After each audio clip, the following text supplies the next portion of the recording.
Hello everyone, আসসালামু আলাইকুম। কেমন আছেন সবাই? আশা করি অনেক ভালো আছেন। আমিও আল্লাহর রহমতে অনেক ভালো আছি।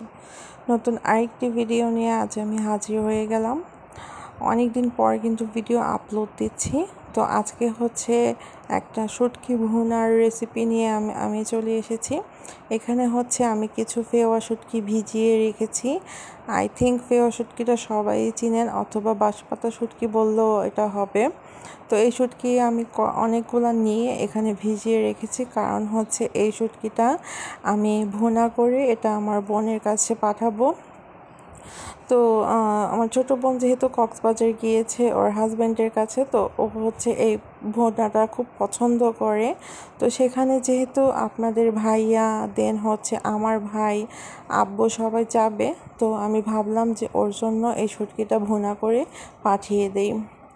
তো এরপর হচ্ছে শুটকিটাকে আমি কিছুক্ষণ ভিজিয়ে রেখে দেন হচ্ছে শুটকিটা খুব ভালোভাবে পরিষ্কার করে ধুয়ে নিয়েছি, আঁশটা ফেলে দিয়েছি এবং হচ্ছে মাথাটাও কিন্তু ফেলে দিয়েছি, কারণ দেখা যায় শুটকির মাথাটা থাকলে অনেক সময় তিতো লাগতে পারে।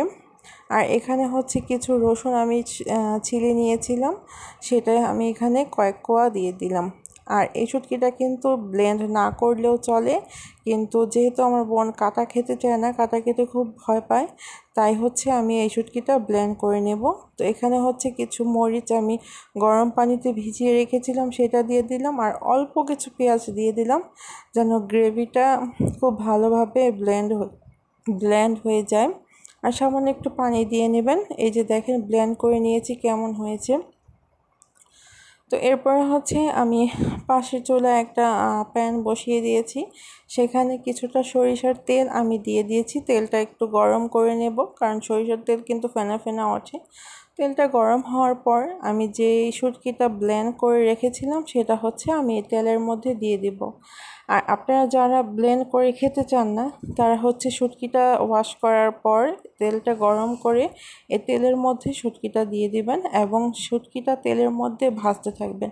ভাজতে ভাজতে দেখবেন যে বড় বড় কাঁটাগুলো উঠে এসেছে এবং শুটকিটা কিন্তু একপাশে খুব ভালোভাবে ভাজা হয়ে যাবে।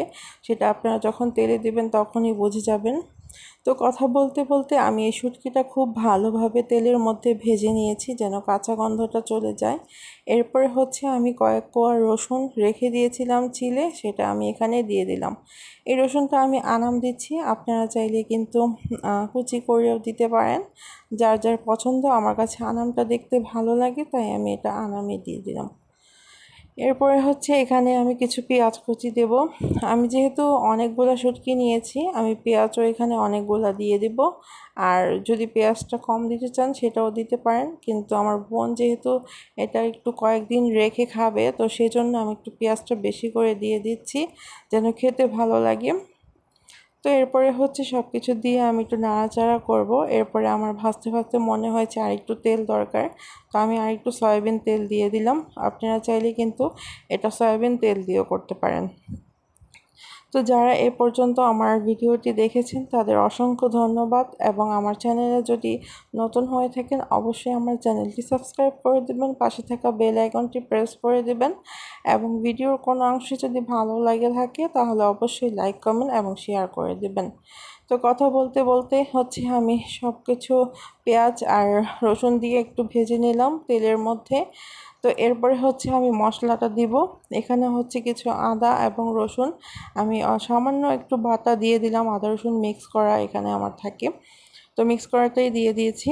দেন হচ্ছে একটু হলুদ গুঁড়া, একটু মরিচ গুঁড়া আমি দিয়ে দিব। আমি মরিচ গুঁড়াটা একটু বেশি দিয়েছি, আমি যেহেতু ঝাল পছন্দ করি আর আমার বোনও ঝাল পছন্দ করে। দেন হচ্ছে জিরা গুঁড়া, ধনে গুঁড়া আর হচ্ছে গরম মশলা গুঁড়া সব কিছু দিয়ে দেন হচ্ছে লাস্টে আমি পরিমাণ মতো লবণ দিয়েছি। লবণটা একটু বুঝে শুনে দিবেন, কারণ এটা ভাজা হতে হতে দেখবেন যে এটা একটু পরিমাণে কমে গিয়েছে, তাই লবণটা আগে থেকে একটু কমিয়ে দিবেন, নাহলে কিন্তু লবণ বেশি হয়ে যেতে পারে। তো এরপর হচ্ছে সব কিছু দিয়ে এখন আমি এই তেলের মধ্যে এই ভুনাটা ভাজতে থাকবো।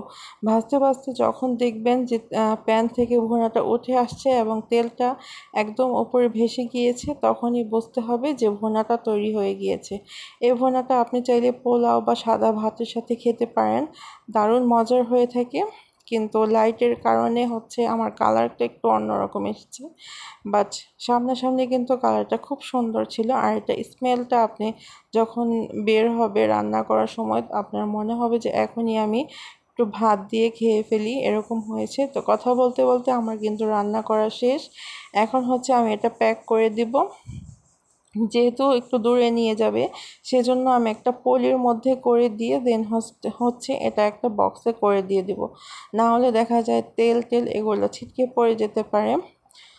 তো এই তো আমার রান্নাটা আমি এই ভুনাটা হচ্ছে আমি চুলা থেকে নামিয়ে ঠান্ডা করে নিয়েছি। ঠান্ডা করে দেন হচ্ছে এই বক্সটার মধ্যে পলিটা রেখে এই পলির মধ্যে আমি ভরে দিচ্ছি। আর আমি এই কাজটা কিভাবে করছি আপনারা অবশ্যই দেখে বুঝতে পারছেন। আপনারা চাইলে এখানে আরও কিছুটা তেল ইউজ করতে পারেন যারা একটু তেল বেশি খান। তো আমার কাছে মনে হয়েছে এতটুকু তেল দিলেই হবে। আমার ভুনাটা হয়ে গিয়েছে। তো আপনারা জানাবেন এই ভুনাটা আপনারা কে কে খান, আপনাদের কার কার কাছে ভালো লেগেছে।